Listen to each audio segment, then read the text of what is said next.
What does we're doing it all wrong mean? It means collectively through our actions or inactions that needless suffering is being caused. We can never be perfect. It can never be a perfect world, but there's many things going on that don't have to happen, can be changed. And just because we've done it that way for hundreds, thousands of years, doesn't mean we have to keep doing it that way and for people to keep suffering. So, it just what that takes is for us to recognize it and say we've had enough and make changes. Well, all right. Well, good evening, everyone. Happy Friday. I appreciate you all being here. As Mr. Dixon said, I'm Jamal Durr. I'm a full-time visual artist based here in Dayton, Ohio. Um, I do a little bit of everything from drawings and paintings to murals to merch design, graphic design, so on and so forth. But this is actually my first experience as a juror.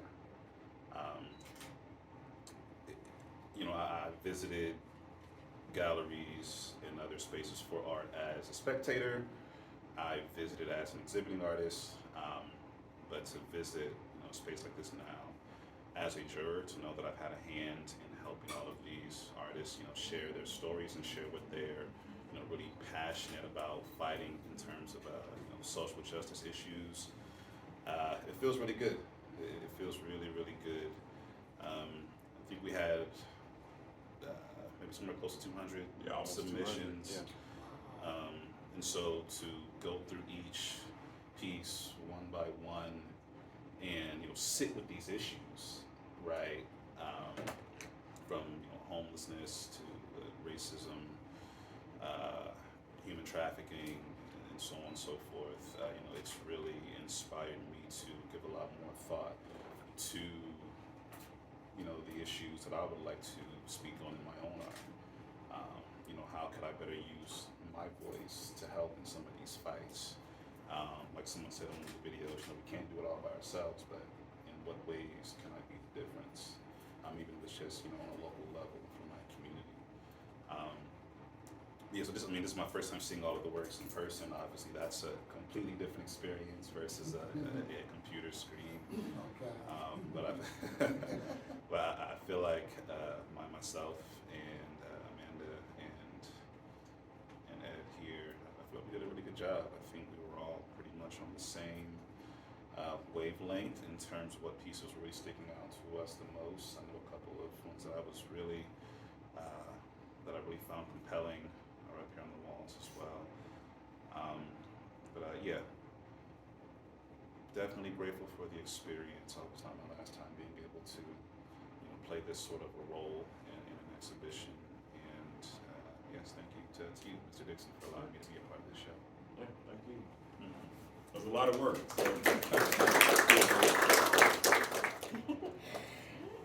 Thanks everybody for coming. I know some of you drove a long way to come, but a lot of people have been asking me kind of like what my work has been about. So these are my two right here. I'm a type 1. This is good. So I'm a type 1 diabetic, and that's what both of my pieces are about. If you watch the news at all, you know that the insulin price crisis has been going on for years now. In the last 20 years, the price of insulin has gone up 800%. So if you don't have insurance, you're basically screwed. So I knew that I wanted to work some of these issues into my pieces for this show. And I honestly didn't know how I was going to use them. I've been saving these things for 3 years. So since 2020, I was saving pharmacy receipts, pharmacist notes, blood glucose test strips. So that's what all these little pieces are on those portraits. So I actually did have to test my blood on those. So all of those are used test strips. And there's a clear coat on them, so you don't have to worry about contamination or anything.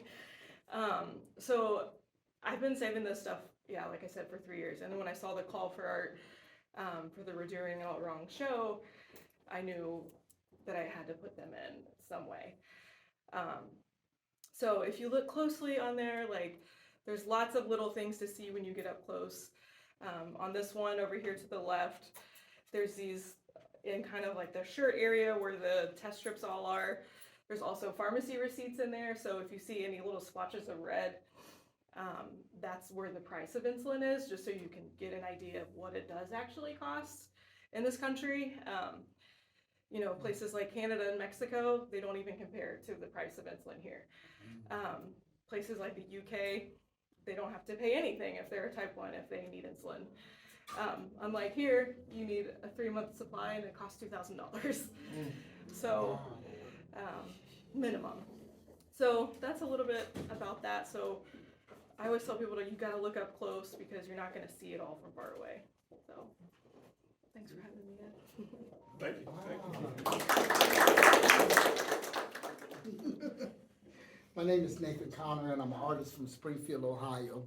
And I'd first like to thank Mr. Dixon for allowing me to present this piece here. This is called Change the Police Culture. I was here last year, and I came to we're doing our road exposition, and I was like, man, I would love to be involved in that and do something for that show. And here lately, I've been trying to just paint.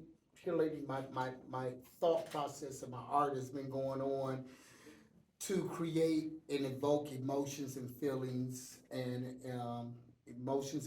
of what you get from the painting and to create conversations. So this piece is called Change the Police Culture, and I wrote down a couple notes because I was like, oh. Of course. Of course, I had to throw a couple notes in there.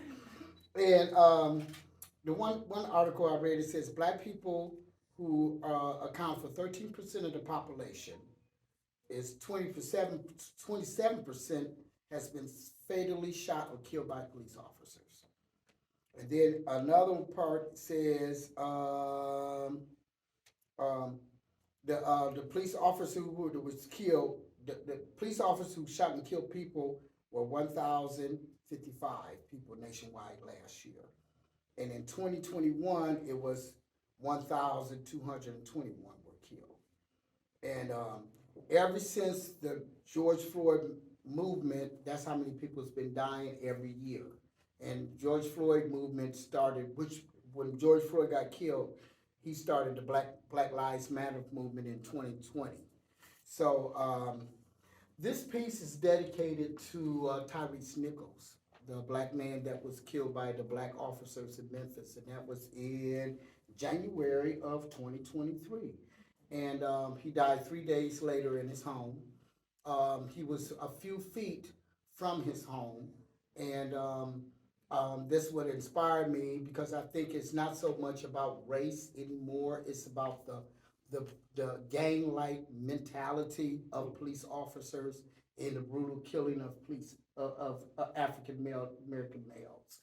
And so this piece is based on that. I did it in oils, and I didn't have any reference because I look for reference photos all over. I have some pictures where you see side views of police officers stomping, or in the 60s. I'm a child of the 60s when I saw the brutal killings and beatings of African American males, and it wasn't really told around about that time. You know, we knew about it, but there was no videos or cameras or anything like that. We just knew that Pookie got beat up by the cops, you know. So we knew that back then in those days. But I wanted to show the fear in his eyes. And I decided to create a circle of the policemen around him, and also the beating, and you know, with the foot was the main one of the things, the flashing of the red lights. I kept the color palette very mute with just the red and the blue and the grays. And I just really wanted to show what it was like. We don't know what happened with this guy, what caused him to get jumped on by the police. You know, your story could be whatever narrative that you want. And I like to evoke conversations and evoke emotions. And one guy had told me, he said, well, why don't you just put his hands up? You know, and I'm like, man, you don't know. Sometimes we do put our hands up and comply, but still at the same point, we still get beat and almost killed or even die. So I wanted to show the fear in his eyes, and knowing that, just like that gentleman in Memphis, that he was just a few feet from his home, and he was just trying to get home to his mother, you know what I'm saying? And just like George Floyd and Tyrese Nichols, the things that they said, the last words that they said was mama, you know? So, I mean, that would evoke some emotions for me, is that, you know, at the moment of your last breath, that you know that you might be dying, is that you call out to your mother. And I believe that the police culture has to change, the thinking has to change, the gang mentality that they have in beating African American men. I had to talk, you know, as an African American male. I had to talk with my father. I had to talk to my nephews and my great nephews. I have to give them that talk. Like, if you get pulled over, comply. Don't do too much. Don't talk back. Don't give no lip, because I want you to come home. You know, so this was one of the reasons why I did this painting, and I think it's not so much about, we talk about reform, and we talk about the cameras. We done put cameras on the police officers now. They're cutting it off, you know what I'm saying? We talk about the reforms, but it's the mentality and the culture of policemen. And we need to have them held accountable for killing our African American men. And that's it. Amen. Thanks, Ed, for allowing me to be part of this show. It's a really great collection of thoughts and movements and causes. My work is over here to the side. It's called Starstruck. It's about immigration. I cannot think of a bigger national issue that is being mismanaged by our politicians. People around the world want to come to this country to pursue a life of freedom and make a better life for their families. And our politicians are making it a football, and they're turning it into something it shouldn't be. Our country was based on immigrants making the country great and fulfilling their dreams. I did the piece to simulate a stained glass window, because I think the church windows tell a story to us all and kind of memorialize the important things that we need to hold dear to us. And so I wanted to make that part of this statement. That's it. Hi, my name is Amanda Bowman. This is my work, Ashes to Ashes. It's a multi-media piece that started as a visual letter to my dead grandmother. A lot of the decisions made in this work were intentional, representing different things that I remember from experiencing her and just being raised the way that I was. My grandmother was a Catholic, so you see Catholic iconography like the halos and the eggs. I wanted to take a photo that my father had taken of me soon after my daughter was born. I had passed out on the couch feeding her, and I related myself to Mary Magdalene as opposed to Mary, Mother of Christ. Different pieces were picked because, while I was working on this, I had to have teeth removed, and I wanted to incorporate thoughts about the Shroud of Turin. There are screen prints of a flatbed scan of a rose from my grandmother's death, and screen prints of allusions to sexuality as well. One of the things that my grandmother said to me, college before boys, but she never really tried to actually give me guidance opposed from the dogma. The barbed wire was utilized to represent my protectiveness of my daughter, how I feel like I need to keep her safe from the things that I had learned growing up. I utilized the ashes from my parents' ashtray to talk about habits that are passed down, because I'm an addict as well. And I don't think that you have to do crack to be an addict. I think that you can just smoke cigarettes and be an addict as well.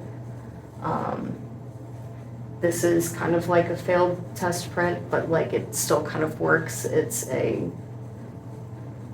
screen print of my grandmother's eyes looking over my shoulder, kind of like she's still watching me. I also incorporated the fabric from my daughter's father's sweater. And yeah, I feel like sometimes we just kind of fail the people that are closest to us. So that's what this work is about.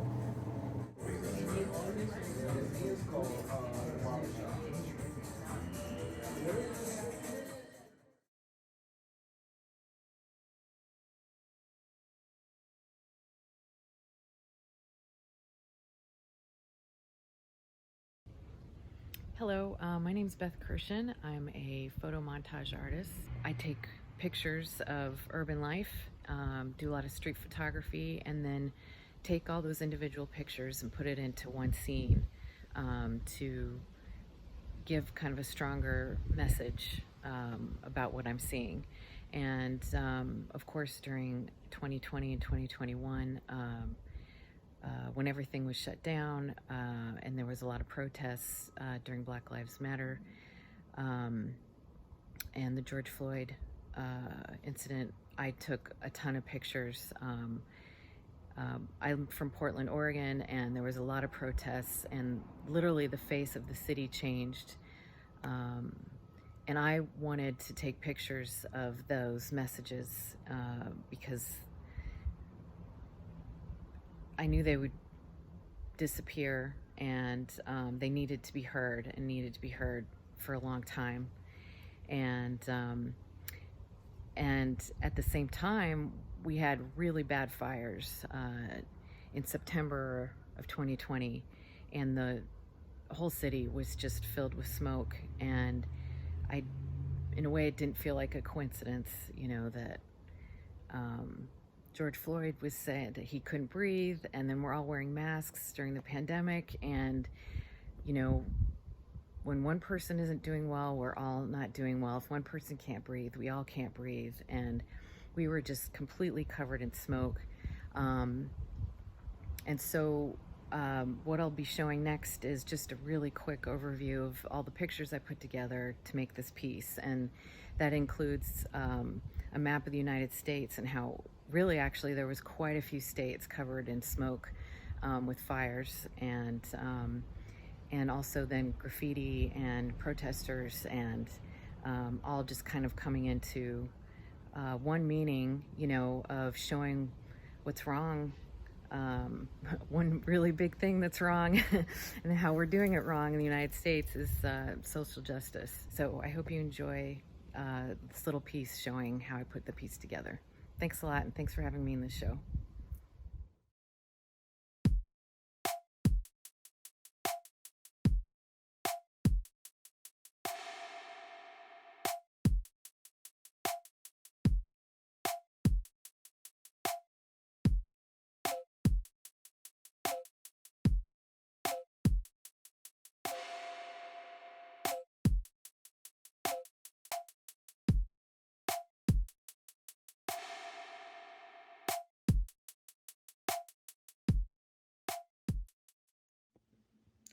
Hi, my name is Katie Kane, and I created the piece called America the Battleground.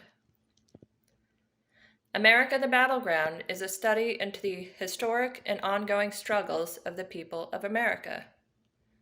It is a look into how our nation was founded on genocide and slavery and continues to be shaped by systemic racism. But it is also an exploration of our need for more, our consumption, a continual need for more food, more alcohol, even more fun, which in turn can lead to more diabetes, more violence, more heart disease, even more poverty. Beneath the collage is the fallen Lady of Liberty, being cuffed, ravaged, and beaten by the two political parties, pulling her in opposite directions but accomplishing the same thing, ripping away our freedom and pulling us apart. America is a battleground, but I believe the battle can still be won by the people. And I believe it starts here, with art and conversation. Thank you. My painting, Tower of Rock, seeks to connect 5 natural occurrences that affect us and to offer a reasonable course of action. Occurrence number 1. As of October 2022, the Mississippi River bed dried up for the first time ever in recorded history, but only between St. Louis and Memphis. Number 2, the northern hemisphere of our planet is experiencing the longest continuous drought ever, 22 years in running. Number 3, in spite of the above, American farmers continue to set new crop production records virtually every year since the 1930s. Number 4, there are 500,000 commercial wells in operation in the United States pumping an incomprehensible amount of water out of the underground aquifer for the purpose of crop irrigation. Number 5, none of the 16 billion bushels of corn produced in the United States last year actually went for human consumption.